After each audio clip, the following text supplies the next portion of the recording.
An original copyright Mike Luckovich Cartoon for New Orleans Magazine. We're still angry. We're still hurt. We're still aghast that one person's bad decision had such a negative impact on so many people. Yet, for all the vitriol spoken about the NFL, it is fair to acknowledge, and important and understand, just how important the league has been in the city's history, both economically and socially. Going back to November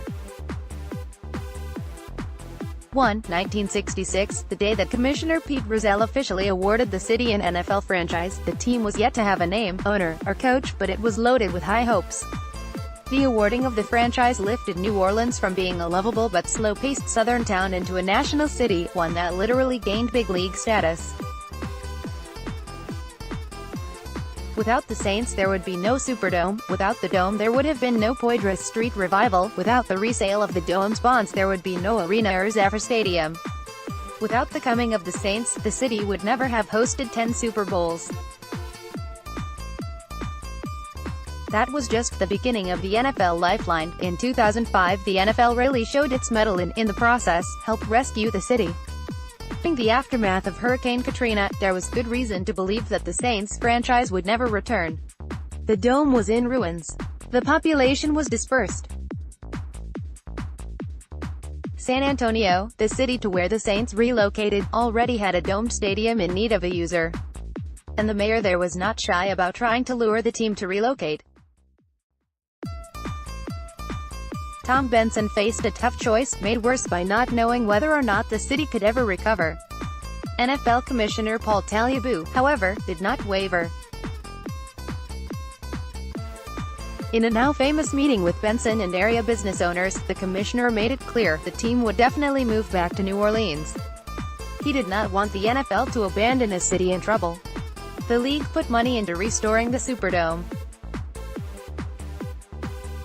When the team did return, the Dome was not quite ready, so Tagliabue orchestrated the Saints playing their preseason on the road, plus the first 3 regular games. And when they returned home, on the 4th Monday of the season, Tagliabue arranged for the game to be on Monday Night Football against the rival Atlanta Falcons. One would not think that there could be any more drama than that. Yet, there was. This is the game that will always be remembered for Steve Gleason's blocked punt in the opening moments. Who would have thought that Gleason himself would become a symbol of perseverance and survival?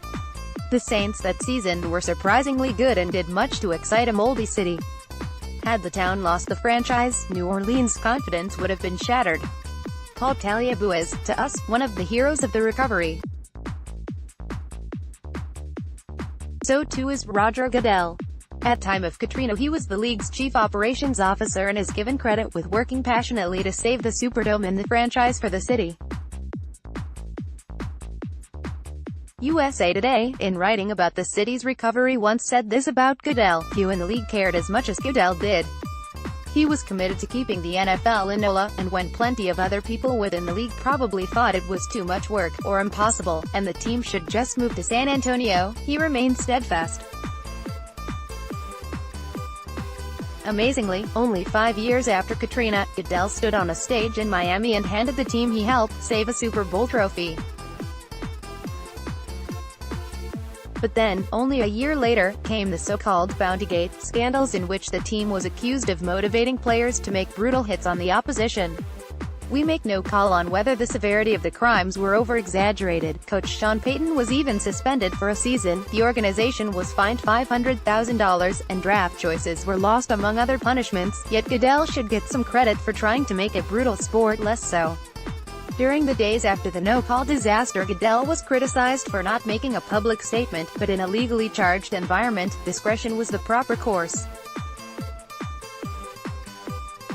New Orleans was badly hurt by the blunder, but the severity of the pain is partially due to the NFL's success at creating what has become the most heralded sports event in the nation. Were the Super Bowl not such a stellar attraction, being denied it would mean less. We are grateful to the NFL for all that it has done the city and for the support of 3 commissioners, Rozelle, Tagliabue and Goodell. We're also grateful to the Saints, who are so good that we know who the real champions are. All we can do now is move on, think good thoughts and hope for a better day. But we still can't help wondering, how did the referees miss such an obvious penalty?